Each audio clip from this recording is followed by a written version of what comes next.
What's going on, guys? It's Dan and this is your Daily Prep. Today I'm sitting here with Ben from Financial Survivalist, and this is Ben and Dan on a log. Ben and Dan on a log. I think this is episode 3, right? I believe so. We did one when it was nice. We did another one. The last one we did was when it was like a foot of snow, and we tried to have that little fire going in the back, and it didn't really. It was warm just a us freezing up. cold day. Yeah, I think our hot chocolate like froze. Today we're back though. It is April 29th today. Yep. End of April. And as you can see, today's actually kind of special because I got the white legs going. Today is first short day for me this year, so pretty stoked about that. What are we doing today, man? I don't know. We're talking on a log, and then I'm going to show you what I've been up to, I guess. Cool, cool. Okay. Then we're going to go to the park and toss a ball around. Be children again on our off day. Ben has a ton of work that he's done since the last time when it was really snowy and stuff with the Microstead here. He's gotten in some beds and a lot of really cool stuff, some animals, some trees, tons of stuff to show you guys. So thanks for taking a second and meeting up today. I was able to snag him on his off day, and I think you guys will be impressed. I use these PVC pipes as posts. They're 2-inch PVC pipes, and I did it that way so I can create the hoop house. I just figured why put in a wooden post and then do PVC posts for the hoop house. So I can put hoop houses on all the beds and kind of extend the growing season a little bit more. I used cedar fence boards that are about 5.5 inches by 6 feet. And then I stained them with Eco Wood treatment, which is an all-natural wood preservative. So hopefully they'll last a long time. So I got the drip irrigation system just about set up. I need to set up the valves and the timers still, and I'm building that system today. But I'm going to plant most of these beds with as many perennial plants as I can. I figure if you don't have to plant every year, it's a lot less work. So in this bed, I'm going to have 2 different kinds of sunchokes or Jerusalem artichokes. So that's what this sprout is right here, and these guys here. When they grow up, the plant looks like a sunflower, but underneath is actually an edible tuber. And then over in that bed, I'm going to use the North American groundnut, which is a perennial vine that has an edible tuber, and then it also has these weird nut-like tubers on the plant. So this bed will be different types of tree colors for salads and juicing and greens and stuff like that. They're perennials, so they should last a few years each plant. Over in those 2 beds, I'm going to have gooseberries. I have 3 different kinds of gooseberries and 2 different kinds of honeyberries, and then also I have some different kinds of raspberries and 4 goji berry plants that are going to go in the ends of this bed. Hardy kiwis over there on that long bed, and then of course I'm going to plant a few normal crops like strawberries, rhubarb, asparagus, and stuff like that. The dirt is like some sort of Planter Box Essential Plus. It's a really nice, close to Mel's mix, and it's got some organic fertilizer and a few other natural goodies in there as well. So it's I'm excited for the beds. I'm excited to get them planted out. 14 fruit trees, 5 more on the way. Pretty much anything and everything that'll grow in this zone. I have a dwarf peach. I have over on the older part of the property, I already have a big peach tree and a big apple tree. So over here I have a dwarf peach, dwarf nectarine, dwarf apricot. This is all semi-dwarf and dwarf. I have 2 cherries. I have a Garden Delicious apple. I have pears, a type of sugar pear. I have a little bit more interesting is I have a fig tree, a brown turkey fig, and a pomegranate.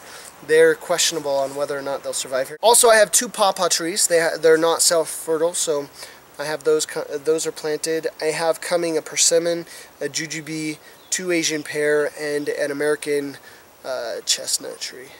So they're planted in lines. There's room for them. The persimmon and the jujube will go back there on the other side of the fence. That's part of my property as well. Yeah.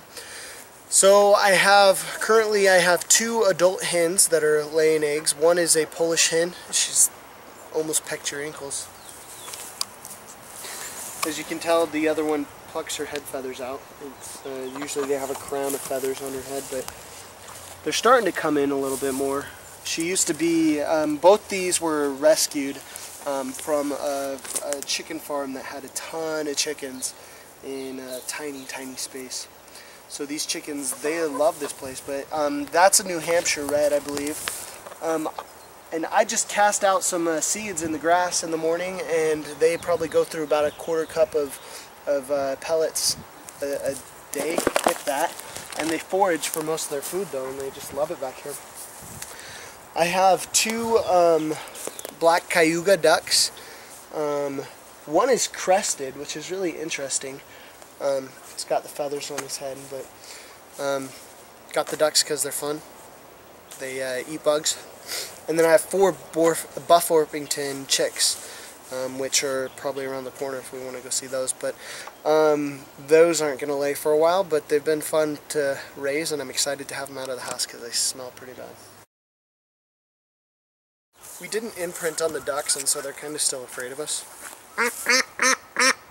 When they're young, you hold them a lot, and basically they bond with you, and that way when they grow up, there's an emotional attachment between you and the duck. So like if you have the ducks out in your yard and you come out, they'll come to you and greet you. You're kind of like part of their family. We didn't do that, and that's why they're still kind of afraid of us. But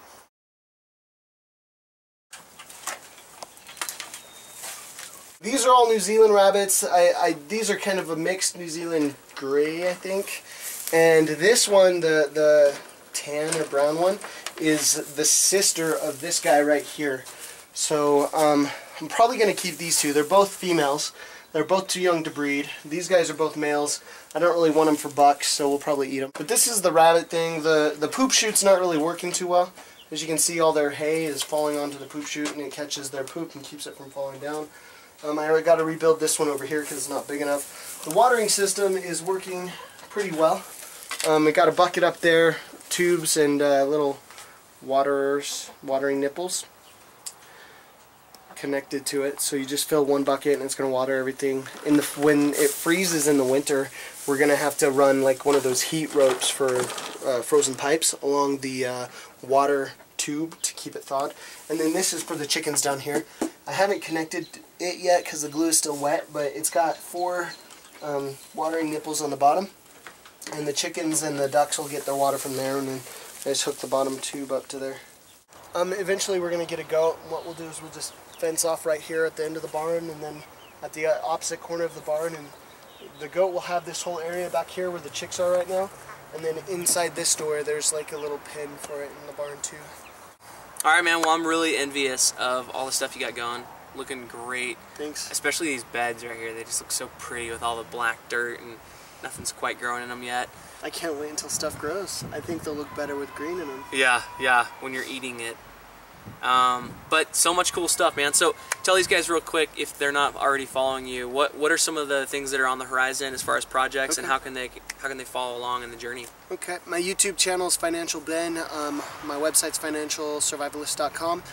I still am working on the bed video, so I did a video on how to build the beds and also the drip irrigation system. I'm still in the process of filming that, and I'll edit those and get them up. I will do a video on how to plant fruit trees and berry patches and just planting and growing and stuff like that. A lot of good videos. How to discipline your dog. You got one of those coming up, right? I haven't decided to do training videos yet, but I'm not the best trainer. I mean, Beans is smarter than I am, so. Have you seen that video, that SNL video of Will Ferrell dissing your dog? No, I haven't. Oh man, it's pretty funny. You should check it out. Yeah, so just projects like that. I'm excited for water catchment systems. I'll get those going this summer. Nice. Hopefully some solar. I don't know how far out that's going to be. I'm going to do a video on what this all has to do with financial survivalists, you know, surviving the financial turmoil.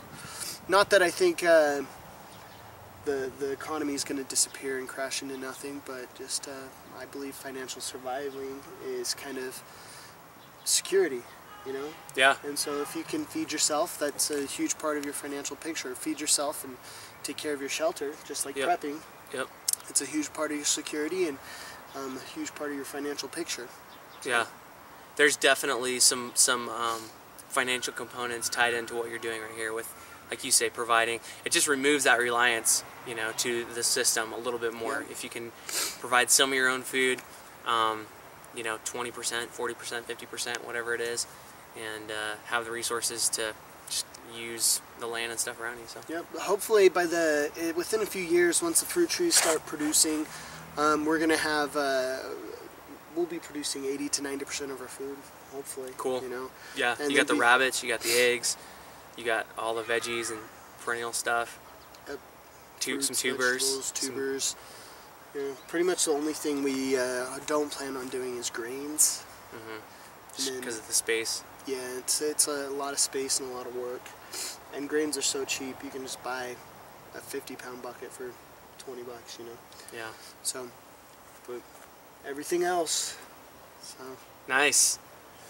Well, very cool, man. Again, appreciate you taking some time out of your busy schedule to show us around on your day off. Thanks. And I think we're going to maybe go throw that football. So we'll leave it at that for now, guys. But for all my downloadable PDF resources, email extras, and a ton of other prepper goodness, be sure to swing by my website at thedailyprep.com, where you can also ask me and my viewers a question, get the backstory on every prep episode, and see them before they're on YouTube. Thanks so much for tuning in, guys. I'm Revivalist Dan. Financial Ben. And this has been your Daily Prep.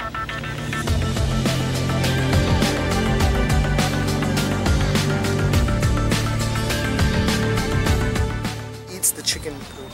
He thinks duck poop and chicken poop are treats. So when he's trying to get in through the fence right now, it's not to get to the birds, it's to get to their poop. Beans. No beans. Stay. He's a good dog though. Just don't let him kiss you.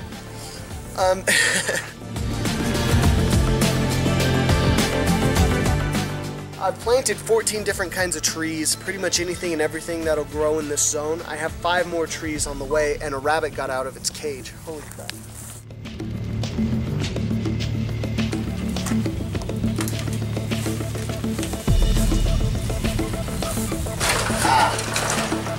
The better question is how it got down, dude.